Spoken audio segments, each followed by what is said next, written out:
Welcome to Meaningful Mornings.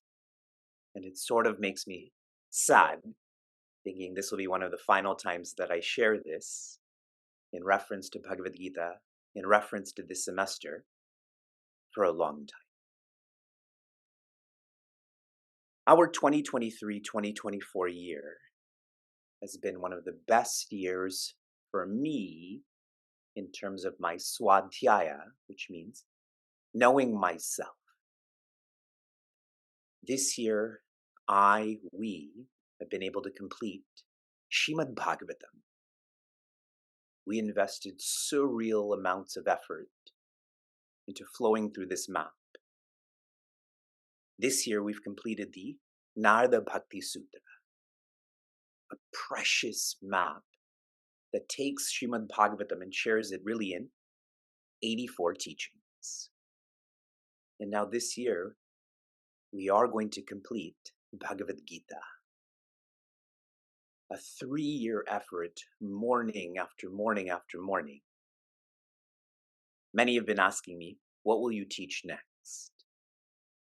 And I've come to such completion, to such contentment, that it doesn't matter.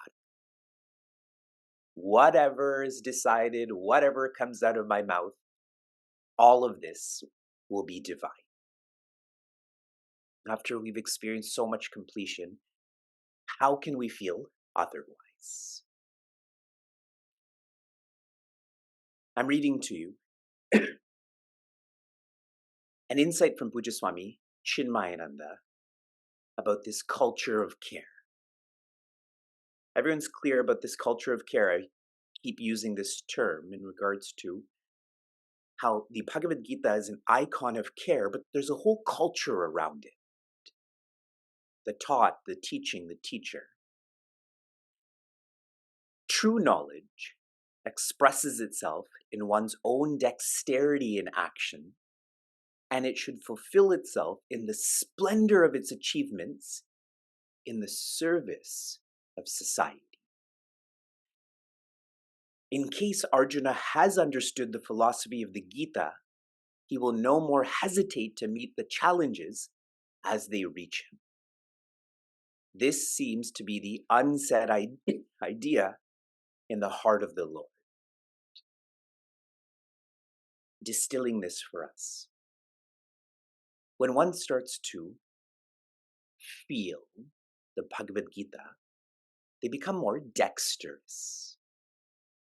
They come to feel that their hands and their heart and their head, there's more efficiency. The evolution of this, though, it's fine to be efficient, but there's got to be more. One becomes more loving.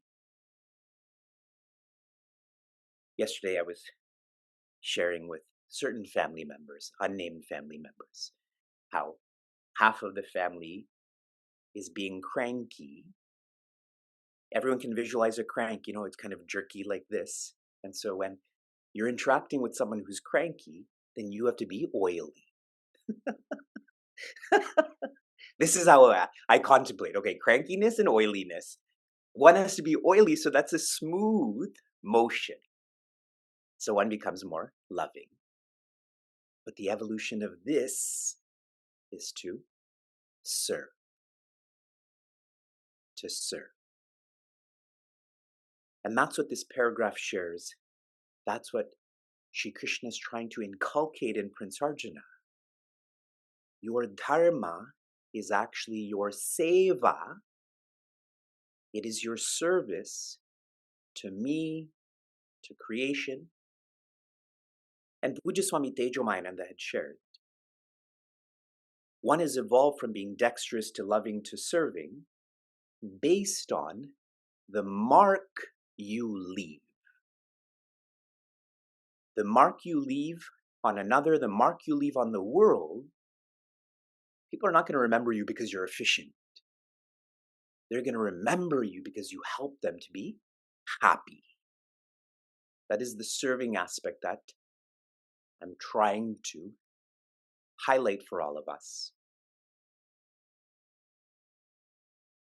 The teacher in the Bhagavad Gita, Shri Krishna, Pujaswami Chinmayananda, Pujaswami Tejomayananda, they are serving. The mark that they have left in our heads, hearts, hands, it is indescribable. And I know you feel this. So many of you share this with me. So why am I talking about this? To make sure we feel the Bhagavad Gita words. This comes out so overtly in the next verse we're about to get to. The teacher is the best. The teaching is the best. In verses 71 and 72, Shri Krishna has shared how the taught can be the best. In verse 71, they should have Shraddha and Anasuya. Shraddha, they are faithful. Anasuya, they are positive. In verse 72, Ekagrata, they're focused. And I feel this particular quality, to be focused, we encourage beautifully in our community. For many of you who studied Aparokshanubhuti with me during the summer of COVID, remember we had classes all summer long, multiple classes, because we were all struggling. And I had shared, Acharya Shankara defines tapa as focus. To be able to focus. And Shri Krishna has now shared the same. Shri Krishna has shared so much.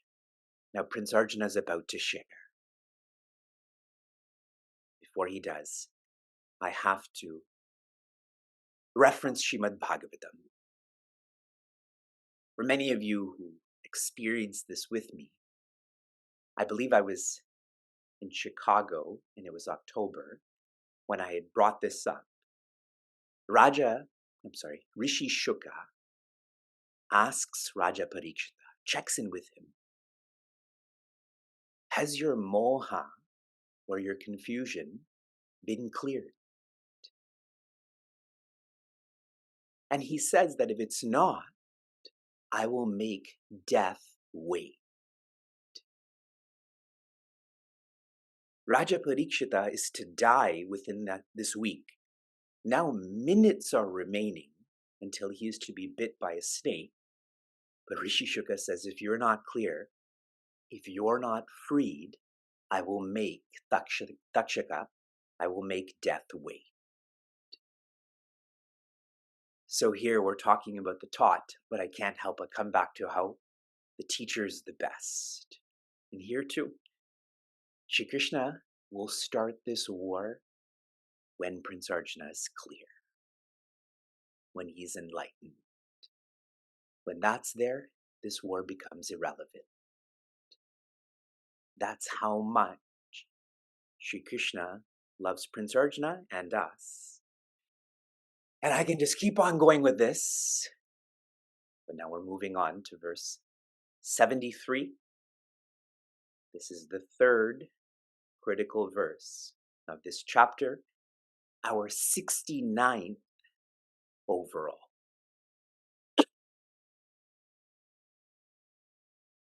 Arjuna uvacha nashto moha smritir labdha tvat prasadan mayachyuta stitosmi gata sandehaha karishye vachanam tava. Joy. Real joy. Feeling the chapter 18, Prince Arjuna. Arjuna says, Saloni says, Nico says, Jignasa says, Anita says, Vivek says, Nashta moha. My confusion is clear. This is a sister verse of chapter 2, verse 7. That was one of our critical verses, I believe the first of chapter 2, verse 7. Prince Arjuna states with tears of sadness, Prichami Tvam, I am asking you, Dharma Sammudha Chetaha, I am asking you because I am confused about what I'm supposed to do, who I am. Now this has been cleared. From 27 to 1873. And Puja Swami Tejomayananda shared with us, this shows the purpose of the Bhagavad Gita. It is about moha and clearing this confusion. Lots of people interpret this and that about the Bhagavad Gita, but really Shri Krishna starts because Prince Arjuna shares he's confused. And now when he checks in with him, are you confused? He says, I'm not. So if you ever feel confusion, and that's me being gentle, if we ever feel confusion, when do we feel confused is clear is the real orientation. The Bhagavad Gita works. The utility is immeasurable, it's indescribable. Smritir labdha, I know who I am. I know what I'm supposed to do. How did all of this happen? What? Prasada, Mayachuta, Shri Krishna, you are the one who never forgot. By your grace, I have become clear.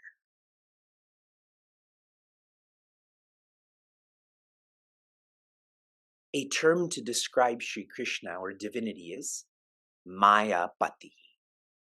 Mayapati means the master of confusion. And what was the completion of the Bhagavad Gita? Surrender to Mayapati. Maya can visually be described as a cage, a net. Now, if I have a net and I'm throwing it to catch that, where is that net not falling? At my own feet. So anyone who surrenders is at the feet of Mayapati.